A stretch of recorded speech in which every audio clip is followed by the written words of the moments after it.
Welcome to Black Angus Reviews, the place to be for new comic book readers. Today, as you can see, I have 3 different Comicsgate projects, as well as a Jonathan Hickman indie project he's doing with Image called Decorum.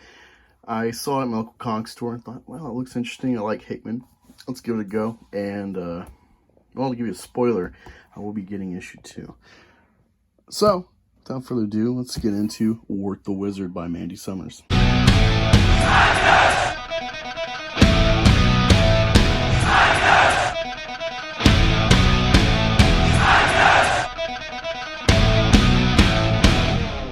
Wentz, end zone, pass caught, touchdown Gunner. So this is everything I got in backing the $25 tier. I backed cover B, which is Simon Sim Poitier. And I didn't really follow the updates, but this is a supplemental piece. It's not really required reading to learn more about Wart. It's just this little side adventure. It's more of a tongue-in-cheek kind of play at homage or whatnot with Comicsgate history and people we know, mostly at the time at least, friends and a few foes of Comicsgate. I think this is Joe King. Peter Gilmore is my favorite piece of the 3. And here is Vic King, who has done some work for me as well. Here's my Meth Gator head sketch he did. Hell, Vic. Great to see some of your stuff in other projects. Alright, so, first off, if I didn't mention, this is a Simon Sim Poitier cover. I've always liked his art, and I think this is one of the first times he was really working on coloring. So it's really cool to have a physical piece of his in hand. Sorry, I just couldn't afford to back Blood Hunt when it came out. But yeah, good stuff, Sim. Alright, I want to start actually with my negative for this book. It's just something that really irks me. So like this first page, you see a clear art style. And then like you flip the page and now it's like heavy, line art. Seems, I'm not sure if she did digital for this or not. It seems like this is actually drawn and then she would switch to digital. But it's just like there's a huge contrast in the book here and there. Like this is the main style of the book, which is fine. But you have that opening page and it looks, pencil drawn and stuff. So it just stands out to me. The line weight is very different. It's kind of distracting. And there's a couple other instances with like just continuity to the art. So like this is the Hans character. I want to say, yeah, when you look at him here, it looks like this is a trace of a photo to some degree, which is fine if you want to get his face right. But given the general art style, it really stands out and it's inconsistent. Same with like this guy at the toy store. Let me see what else. There's the stable guy, where it looks traced, but then you go to other shots and it looks like, just standard drawing. And then you have Grave Moss. So you see here, this looks like Peter Gilmore's Grave Moss, or an iteration of it, put into the drawing, but then like this is the rest of the style with Grave Moss. So that stuff really just stands out to me, it really sticks out. It's like kind of irritated me, the inconsistency with some of that. I don't really know what the purpose was. Alright, so with the negative out of the way, let's get into the fun of this book. So this is an all ages book. I remember talking with Mandy and hearing interviews she's done on YouTube about it. And it's pretty simple. She kind of went like this video game route of a level 1 wizard. And it's kind of funny because he's all like full of himself, but he's actually a scaredy cat. The angle that she wrote this book in reminds me of like Hoodwinked or Shrek, these kind of irreverent looks at kind of classic fairy tale storytelling. This itself being kind of medieval fantasy for the genre it's in. It's kind of funny, like you never really think about wizards not having beards, so she's doing that part of the character and that like it's something you gotta earn, or it kind of shows your worth. And it starts out and he needs a He needs to pay rent or he's getting evicted. So it's like, he's talking with the narrator throughout the book, which is kind of cool. It's not directly breaking the fourth wall to us, but with another, it's making the narrator a character in its own way. It's interesting. Never seen that really. So that was kind of fun.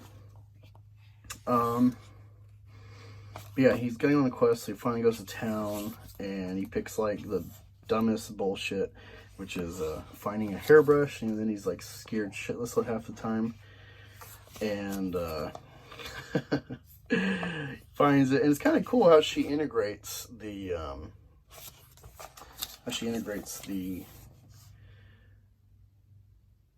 I am at a total loss. It's kind of cool how she integrates the quest items, or just like the random things he gets through the book. And I like, just give you a bigger context. You can see this is like his like Minecraft inventory, and this is his skill level and how much XP he needs.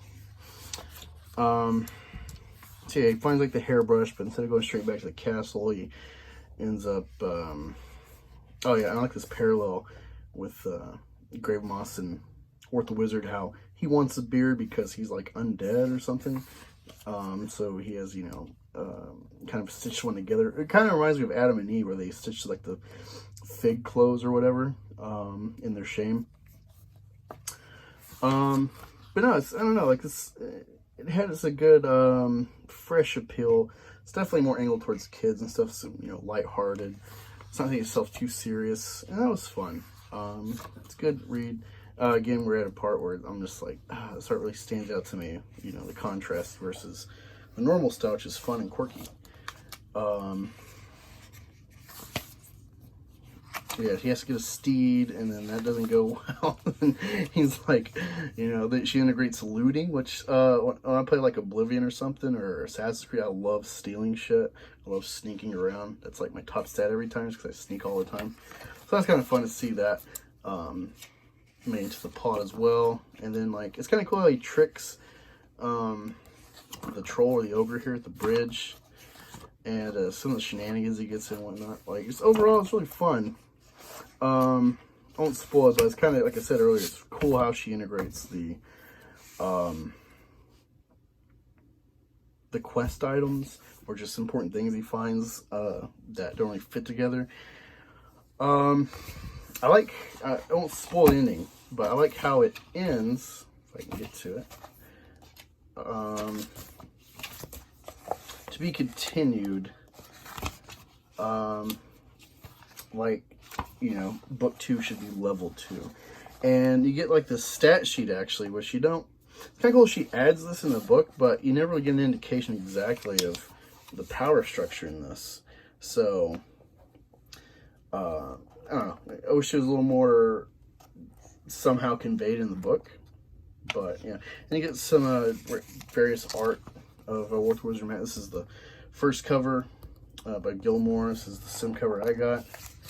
And I don't know who did this cover. See, it looks pretty sick. And then there's the big King art I showed you a minute ago. The other problem too is I'm not sure how long she had this layout, but I tried to check both these websites just to see like what's going on with them. And like Stuntman Comics is no longer existent, and WartTheWizard.com wasn't even in a search. It only brought up Indiegogo in her Twitter and stuff. So yeah, I wish there was a better way. I don't know, maybe she would have thought of this before, or she kept the website going. I don't know. There's a cool little like creator page in the back. Just overall really well done. It feels really good, nice and smooth. I'm not sure who she printed with, but it feels good. It doesn't, when you read it, it doesn't really affect the crease here on the side and really make it stand up like this or something.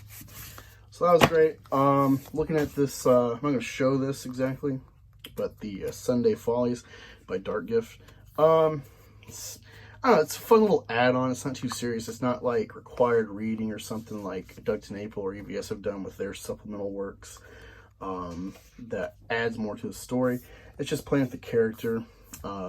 It's Wart and there's like a squirrel named Cecil, and it's kind of like running through at the current time this is made, Comicsgate, before a lot of the fracturing and stuff with you know, the fiasco of Dynamite and that followed of sides.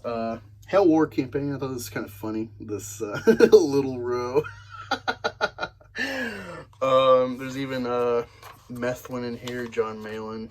Yeah, here's the Methwin sequences. That's pretty funny. It's a cute little add-on.